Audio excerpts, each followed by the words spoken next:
Well, hello everyone, and welcome back to Doing Business in Bentonville. My name is Andy Wilson, and I will tell you, we have a great show for you today.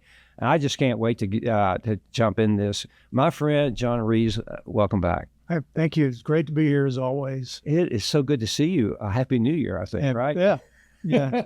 So, haven't seen you since last year. I know we haven't. It's always great to have John here because we're passionate about this topic we're going to talk about today is retail. And I see we're going to do something really interesting today. We're going to talk about several retailers. You see, I know you guys are going to talk about Walmart. Yes, absolutely we are. And we're going to talk, about Target and Costco and a few others. We're going to throw some groceries in today, right? We want to talk about Kroger, and there's a big reason behind that. But first, before we jump in, John, remind everyone about your phenomenal career and the time you spent at Walmart and all this stuff and what you're doing today. Okay, yeah, for sure. I'm John Reeves. I was with Walmart for 22 years. I started in 1981 in Stillwater, Oklahoma, while I was going to college at Oklahoma State. Kind of fell in love with retailing at that point. I became a department manager, and back in those days we had the order books, and I got into those and started working my way up, became an assistant manager in Oklahoma. And from there, I went to the store 894 in Tulsa, worked for Maxie Carpenter, or a lot of people I'm sure remember. A wonderful late friend. Yeah. Very good guy, great store manager. And from there, I was promoted into the home office in the sales promotion area, spent a year there, and then went into the buying area. In the menswear specifically, worked for the first female vice president at Walmart, Harrietta Bailey, who was a great lady. Great woman. Great leader. Menswear. Great leader. I worked for her. I worked for her. It was one of the greatest experiences ever. Yeah. Ever. What a wonderful leader. Yeah, she was fantastic. And she, the thing that made Harrietta great is all the people that she inspired to follow her, like Lois Makita, Deanna Baker, people like that worked originally for Harrietta. And I think Walmart does a lot to her. And from there, I did an expat assignment in Canada. When Walmart purchased the Canada stores in 1994, I was part of a group of buyers that went to Canada and kind of taught the Walmart system. There was a lot of information systems that we had to teach them. Mark Glover came with us and headed that up. Mm-hmm. But it was also about teaching the culture. So I was really excited to be named to be on that project and help get that company launched. As you know, today they're the number one retailer in Canada. They are, and growing every day. And then I came back into Walmart, worked in the domestics area as a buyer, bought sheets and pillowcases and that type of thing. And then I took another expat assignment in Mexico. I lived in Mexico City for a couple of years, working with. At that time, Walmart had just purchased the entire Mexico operation from Seafra. Prior to that, it was a joint venture. So we went down there to focus mainly on the supercenters. Came back to the U.S. and was a senior buyer in the housewares department. And that's where I was when I retired. And then I went on to the other side of the equation, went to the supplier side, and now I work with several suppliers, mainly that do direct imports. So I'm working with Chinese suppliers, Vietnamese suppliers, and that type of thing, and selling to Walmart and Sam's. So a great career. Thank you, John. One of the things you should do if you don't, check John Reeves out on LinkedIn, follow him, because I'll tell you, he's in the stores a lot. He has great comments about the stores. In fact, because of I follow him and some of the stuff he's done recently is why we're here today. He gave me this idea. Let's talk about a broad number of retailers today and bring you some of our thoughts and predictions maybe around some of these retailers. Here we are, we're starting a new year out, 2026. We're going to glance back, but we're going to also look forward and talk about. So let's just jump into this. I think the first thing we'll start with Walmart. But again, like I said, it's going to be broad today. I think we have to congratulate Walmart on their $1 trillion valuation. Right. That's big news for sure. That's huge, isn't it? Yeah, they're a tech company now. They are. They are. Well, they moved over, and and now NASDAQ. Right. And they get to join all Google, Amazon, Apple, yeah, all those big ones, right? Yeah, right. Meta big and ones, Apple big ones. and Alphabet. So they get to join that group of tech Yeah. companies now. Right. Who knew? Yeah. Wow. You know, it's so interesting when you think of Walmart moving over, because this really does anchor them from a futuristic standpoint. They are going to be tech driven. Right. You know, the people led, tech driven. That's Right. what they say. Yeah. That's going to happen. And you're going to see that. And that's our next topic, is that we're going to talk about this transition of leadership that just took place. Right. You just announced. And of course, you know, we're here in Northwest Arkansas. We're up close and pretty close to all this that's happening. And we're going to talk about some of this transitioning and why. But I think it's important that we start with the $1 trillion, because that's sort of now going to lead who's going to run this place. I think we know that. But so let's talk about John Furter for a moment. Okay. You know, here he is. He's company a long time. I actually worked with John's dad. Quick story. When I became the officer of the company at 29 years old, John's dad had been an officer for a long time. And, you know, I was assigned to him as a mentor. Right. And Steve is a wonderful man, taught me so much about, okay, you know, you're going to go from running millions now, Andy, to running billions, leading billions. So there is a transition here, Andy, Right. that you need to learn. And he taught me a lot of that, Right. John, Right. in those early days. And now, you know, John grew up with that. Right. And John, Can you imagine? yeah, but he grew up with his brother. Rogers, Arkansas. Yeah, and grew up. So thoughts about John? Well, I think, you know, based on what I've seen, I've not met John personally, but the thing I like about him is he's young, he's enthusiastic, he's tech driven. I mean, in fact, Doug McMillon said in an interview that if you see somebody running faster and ahead of things, you handle the baton and cheer him on. So I think it was time I think John was developed at this point to a time where he could run the company. And the good thing about it is, you know, he worked with Doug McMillon, who was a fantastic CEO. Yeah, absolutely. And we're going to talk about Doug a bit more in some detail. And the other thing I would say about the transition is, not only did he have a chance to work with Doug and learn from Doug, who was one of the greatest, but look at the team that they put together too, beyond John Furner. One of the things that Doug mentioned was put great people around you, and I really think that they do have some great people in place. Well, you know, you talk about Chris Nicholson. He's moving over on the international side, Right. And you know, he's moved rapidly throughout the company in leadership roles. But I think that's, you know, let's just go back to Doug McMillon. He definitely did that. Right. From Sam's to international. Right. You know. And John did it too. John ran Sam's. John was in international. Right. I mean, if you go back and look at his resume, it was a year Yeah. in different roles. The same thing that Doug did. Yeah. It's, you know, it's Walmart finding people when they're young and saying, okay, this is somebody who's got the ability to lead this company in the future. Right. And they take that individual and they put them in different roles. Now, we both watched Doug come into the office as a young, aggressive, and eager to learn guy. And then you would look at his resume with Walmart. It was a year in a lot of different places. So, you know, he has a huge knowledge base. Right.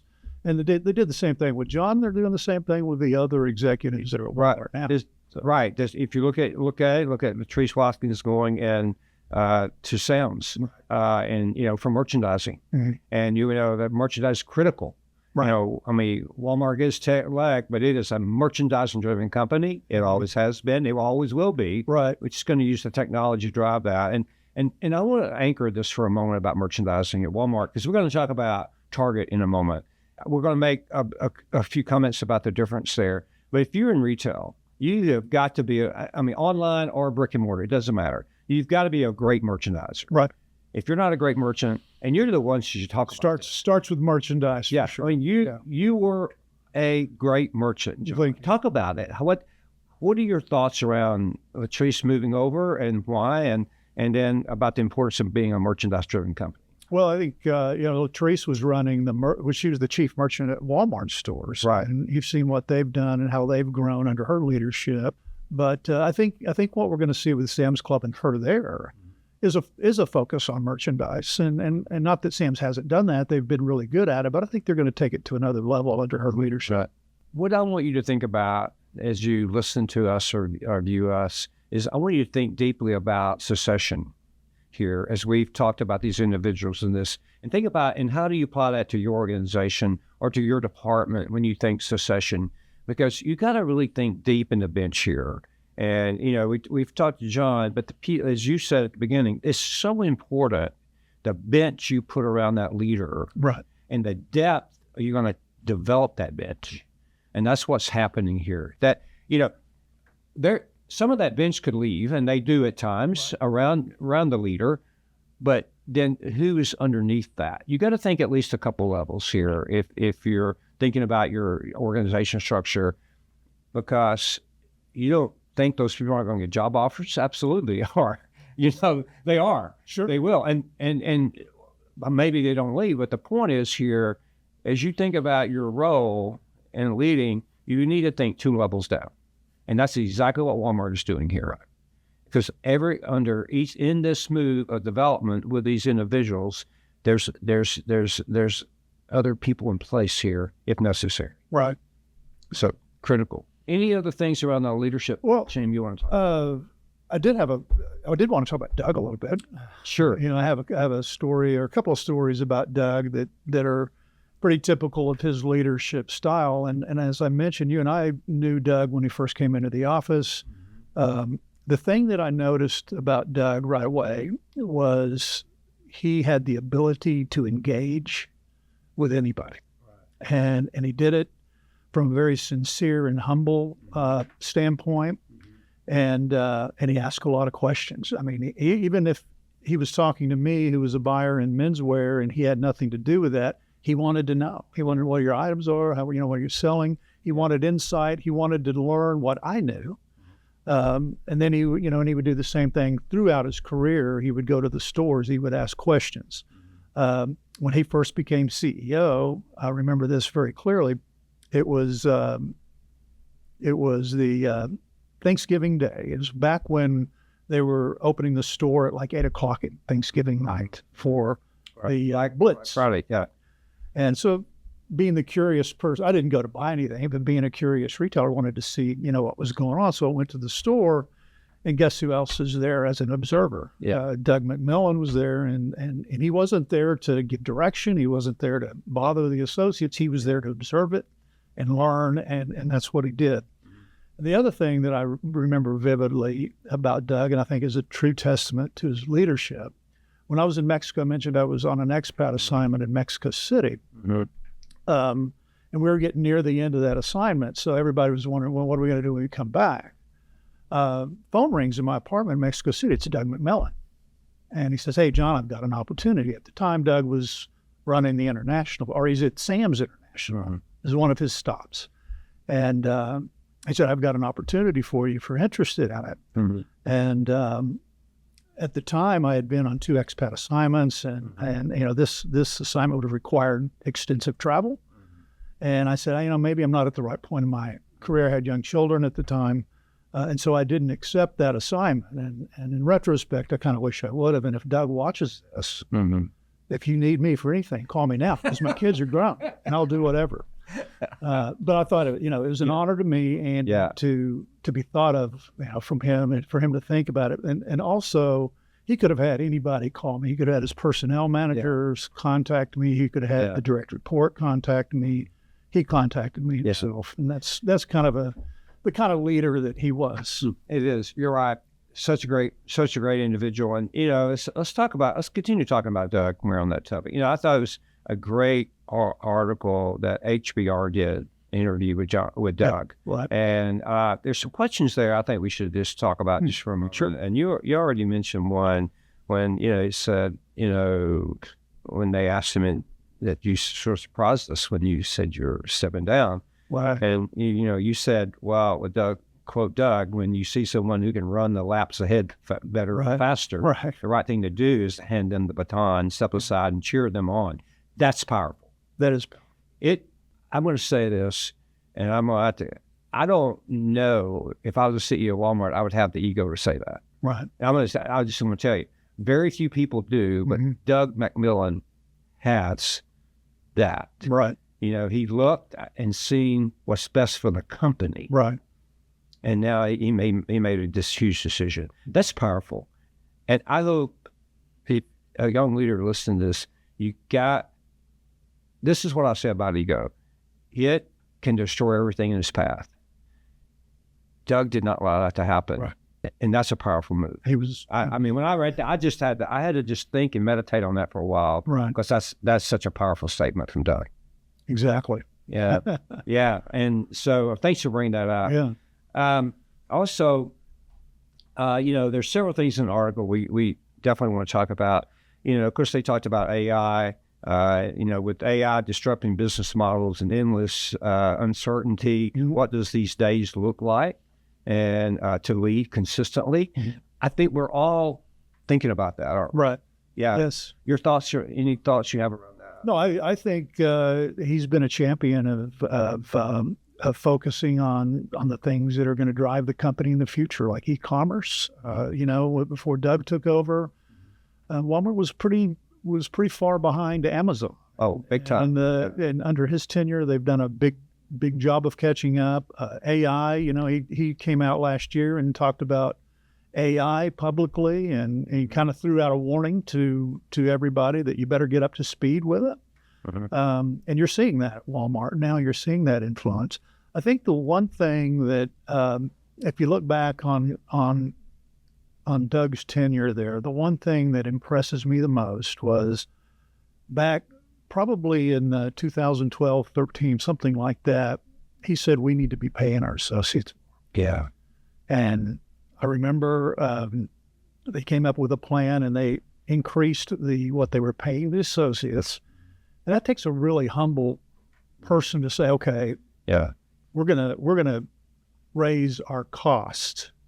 And he mentions in his article that, the net profit went from 6% to 4%. And, shareholders may have been a little bit edgy about that, but it was the right thing to do, Andy. And he proved that over time. And there's a lot of associates that stayed with the company because it was a place that they could afford to work for. Yeah.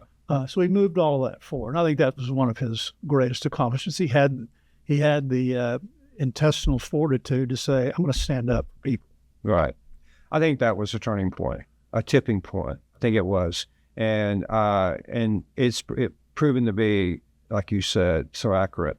And you think about, because of that happened, the people they were able to bring in, the talent they were able to bring in the organization, because, one of the things that they knew about this whole change, this whole AI coming, and is that, and Doug made the comment, and he said, he said every job is going to change some way. Right. And, we are actually doing business in Bentonville, just a quick advertisement for us, but we're doing these live events around AI and retail.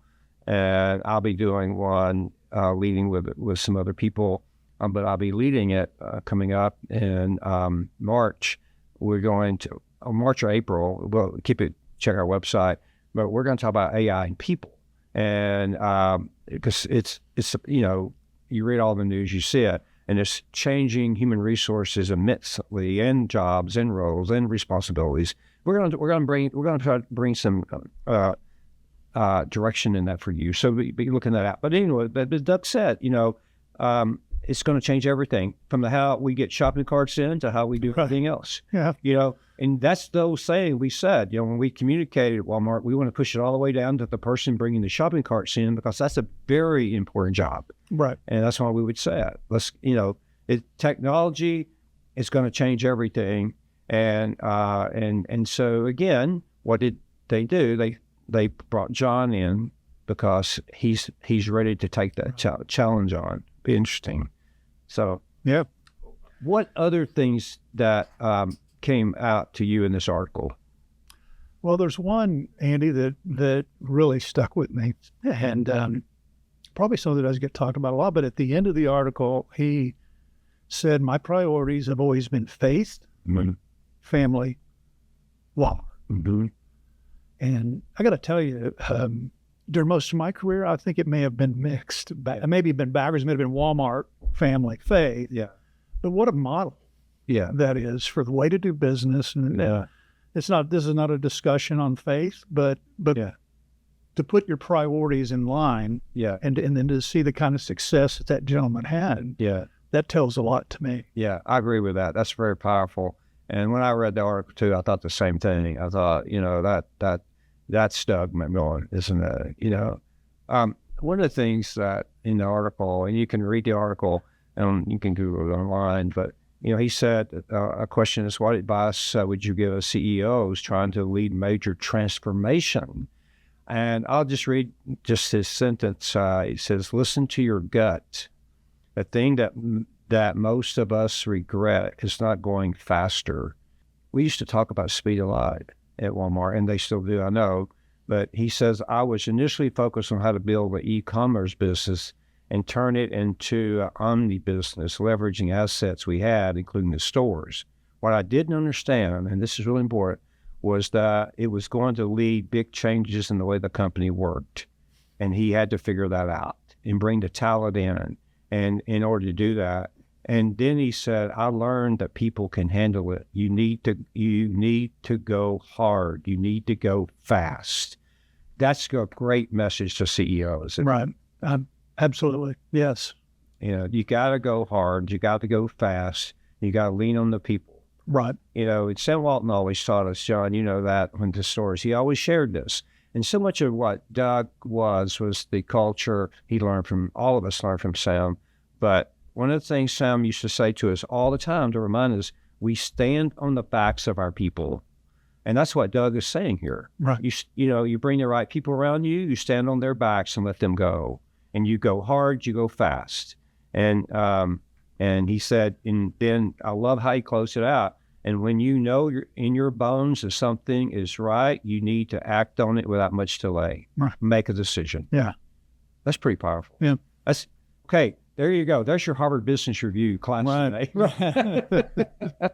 It is so good, isn't it? Anything else on Walmart before we exit? No, I think maybe when we talk about some of the other retailers, I may bring Walmart into the equation a little bit. But, well, let's talk about Target. Okay. John and he gets out and travels stores. I do too, because we love to walk stores. We will do that forever, I guess, till we die, but because we enjoy it so much. But let's talk about Target, because Target has had a transition, and the former CEO was a Walmart person that we know. And, Target has struggled. They have. You go to their stores today, you were just recently in a Target. Yeah, I try to get into a Target at least once a month, if more than that. And as a former Walmart buyer, let me just tell you that I always admired what Target did. We would spend a lot of time in their stores. We'd always walk out, and go, you know what? These guys are great at putting an assortment together and timely assortment and that type of thing. Lately, though. I go into a Target and I've been disappointed. And my disappointment really comes from things like out of stocks. I mean, I would go in and see entire counters wiped out. So, and still some really, really good merchandise, Andy, but when you clutter it up by not taking care of the store standards and that type of thing, it kind of loses its appeal a little bit. Now, Target announced their last quarter they were down in sales. Right. And I dug a little bit deeper into that, and I'm finding out that they were up in grocery, but they were down in apparel, and they were down in home. Now, you and I have been in this business a long time, and we know that the margins that apparel and home get are much, much higher than the ones that you get in food. And so I was concerned a little bit about their mix, and their profitability when that happens. So I think the new guy that's taken over Fidelki, I guess is how you say his name, has a big challenge ahead of him to get Target back to. And what he says is, man, we need to be who we always said we were. Get back to that. and they're investing $5 billion to try to get the stores back. I think that would be job one for me. If I was going to have anything to do with Target, is let's get the store standards back to where they were, get the great merchandise, and get the stores in stock. Let's invest there. Right. And they're working on that. Of course, they also are like anybody else, AI, e-commerce, and technology. But my biggest thing for them, well, let's fix the in-stocks and fix the store presentation. Right. Well, but you're right. They laid out 4 priorities, if you will, and you mentioned some of those. Talking about leading with merchandise authority. That is absolutely what they should do. But as you said, number one is in stock.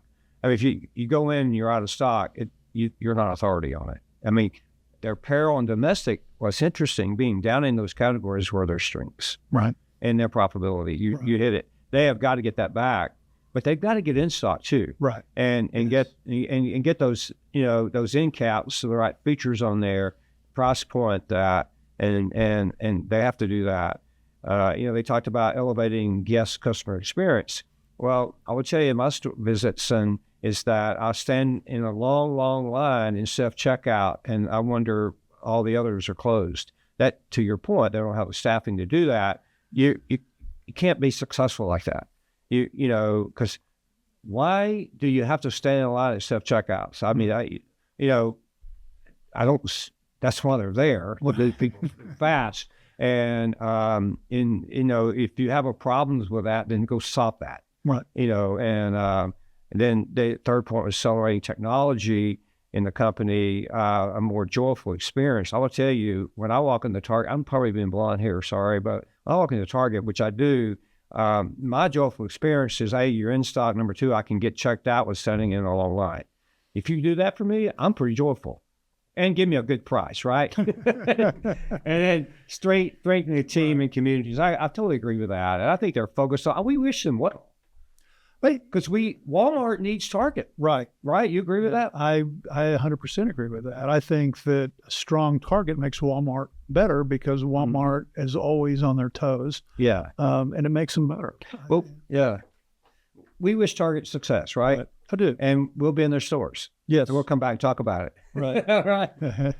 Okay. I want to move to one other. We don't talk a lot about groceries here, but I want to talk about Kroger for a moment. And this podcast has a theme here called Transition of Leaders, right? And you all that follow Kroger knows that they've just had a recent transition. They've been without a CEO for a while. And they just named Greg Thoring as their next CEO. And if you know Greg, he's a former Walmart person. Right. We'll talk about that. But let's talk about what he just lasted. Let's move to Greg and Walmart, okay? But he was the CEO of New Zealand Air New Zealand. Yeah. Wow. Yeah. You go from Walmart. You go run an airline. Now you go back to retail. Yeah. He's probably happier. I don't know. I can't imagine leading the airline. But yeah, well, he's from New Zealand. Yeah. So, he went home for a while, but now he's back in the U.S. Yeah. Actually, Andy, of all the, when you compare Target and everything, I really, really like this hire for Kroger. Yeah. Because of what Greg was able to do at Walmart. I mean, he was instrumental. When Walmart put him in as the CEO of Walmart U.S., right.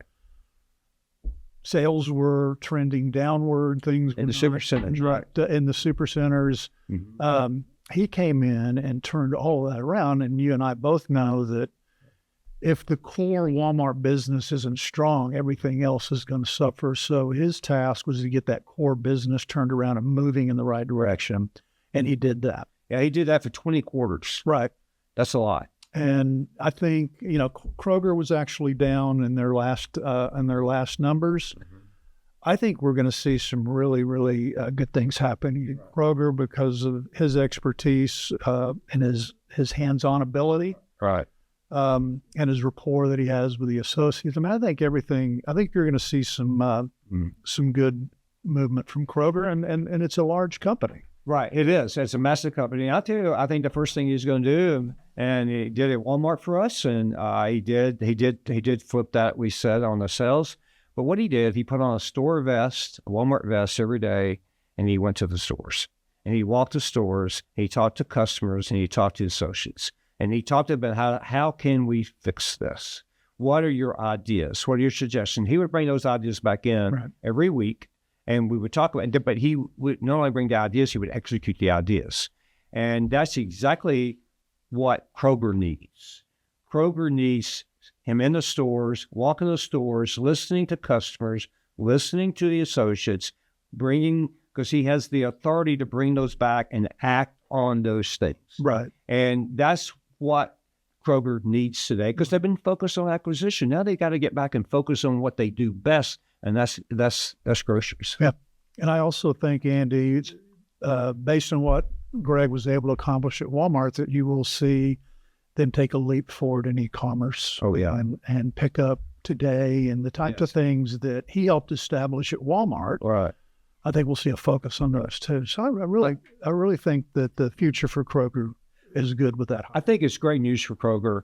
Not so great news for Walmart, but great news for Kroger. Right. Because he'll make Walmart stronger. He will. Yeah, absolutely. One of the things that was so impressing me, I've never flown Air New Zealand, but I read stories. And, he did the same thing there. He put on a vest, he got on his airplanes, he started walking stores, he's walking aisles, pushing the cart, serving food and drinks, and he talked to the customers sitting in the airlines.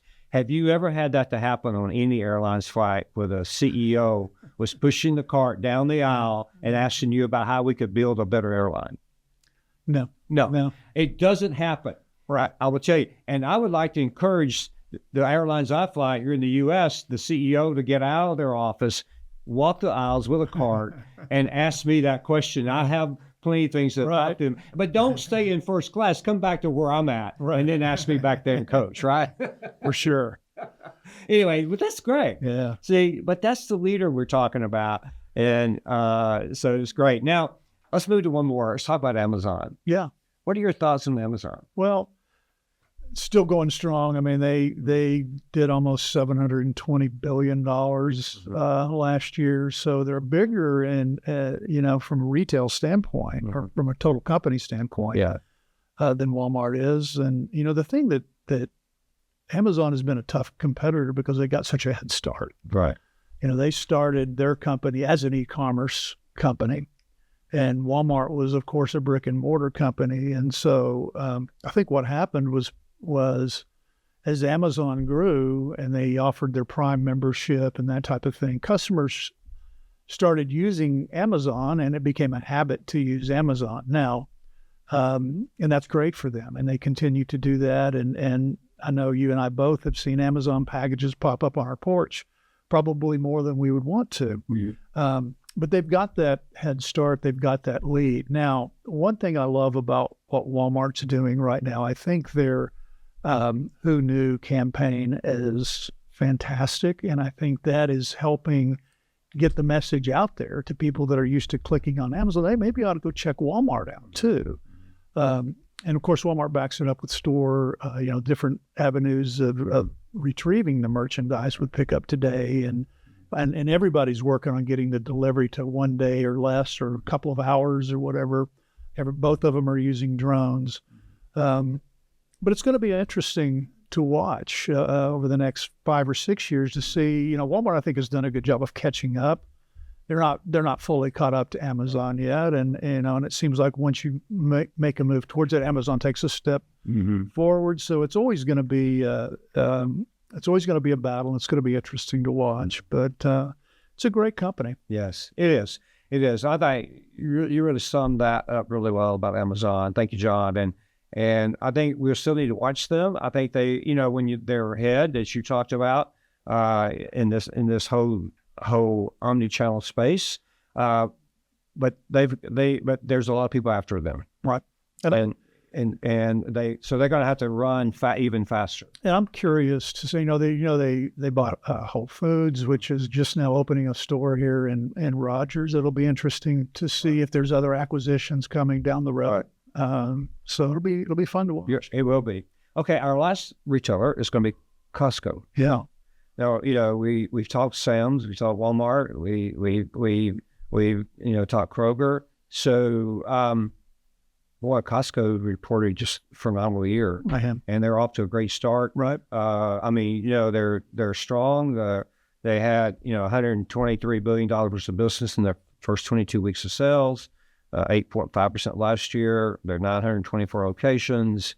Had a strong January. They're off and running. They are. They're amazing. They're an amazing company. Yes, I love going to Costco, and part of my as I try to sell to Sam's Club, I don't sell to Costco, but part of trying to sell to Sam's Club is to understand what Costco does and what Costco does well.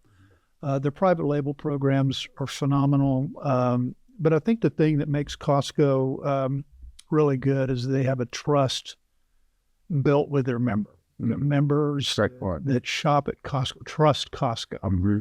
Now, I don't know if you've ever been to a Costco in Southern California on a Saturday, but it's one of the most intense retail experience, I guess wholesale experiences that you can have. I mean, the parking, you first of all get your parking spots impossible. Mm-hmm. And then when you get into the store, if you finally figure out, the 2-mile walk to get into the club, and it's just packed and the registers are humming. I mean, it's really exciting to see. $270 billion company and growing at 8-9% right now. So it's amazing. It's an amazing company. And I think Sam's Club as a direct competitor, it does a really good job. And I know there's areas of the country where Sam's Club is very strong, like in Texas, or they would be very strong. And, but in California and some of the other areas, Costco, very, very, very, very tough. Okay, so our predictions here is that we feel good about Walmart and their transition, their leadership and their focus, right? What they're going to do. So we feel good about that. We feel good. You mentioned Costco. We feel good about that. Amazon's strong. They're making a lot of changes and shifting things around to I think streamline the organization, and they close some stores and now focus. You do that. You try all these new things. You should. Now they've made decisions, so they're gonna, refocus on their core business. It sounds like, and they're growing their Whole Foods again. Right. As to your point, that's strong. We feel good about we need to see what Target does. Right. I think that's keep an eye on. We got to do that. Now, John, here's what I think we should do. I think we got to get you back out in the stores, okay? Okay. And you need to follow. I've mentioned you need to follow John on LinkedIn, John Reeves, because I will tell you, he's in the stores, he takes photos, he has comments about it. But one of the things that I'm trying to convince John to do is to get back in here more often and talk about his store visits and talk about his thoughts around retail, and not only the store itself, but the merchandising piece. Because you heard John's background is merchandising. He's, we work together at Walmart. He's an expert in that. So, John, I just put you on the spot. Come back in, share your wisdom, share your knowledge and your thoughts around not only the stores, but merchandising.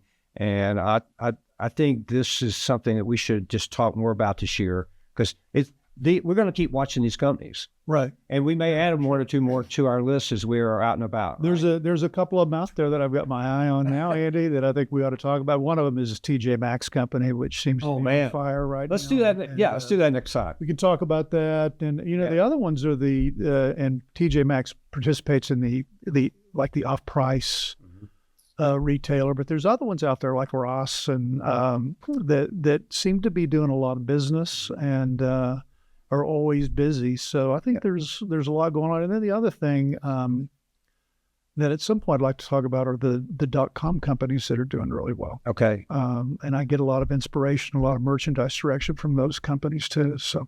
Okay, you have your next show. Yeah. Okay, so tune in to John. We'll do that. John, it's always a pleasure to be with you. Well, I You're appreciate a great guy. You're a good friend. And I can't thank you enough for sharing some of your time today with us. Well, thanks for having me. It's always a pleasure. I miss you, man. I miss you. I was like, all right. I said, where are you, man? We got to get together. It's always fun. Yeah, it is. Okay. Thank you again so much for your viewership. And it's just amazing. We're real humbled by our success at doing business in Bentonville. And I give you all the credit for that, for your reviewers. And we get to, talk to people in over 100 countries and thousands every day, check us out. And that means so much to us. We're so humbled for that. Thank you very much. Reach out to us. Reach out to me on LinkedIn. Now you reach out to John on LinkedIn. Yeah, all right. Please, yeah. Okay. Sure. Thank you, everyone. Have a wonderful day. Again, thank you, John Reese. Thank you. Appreciate it.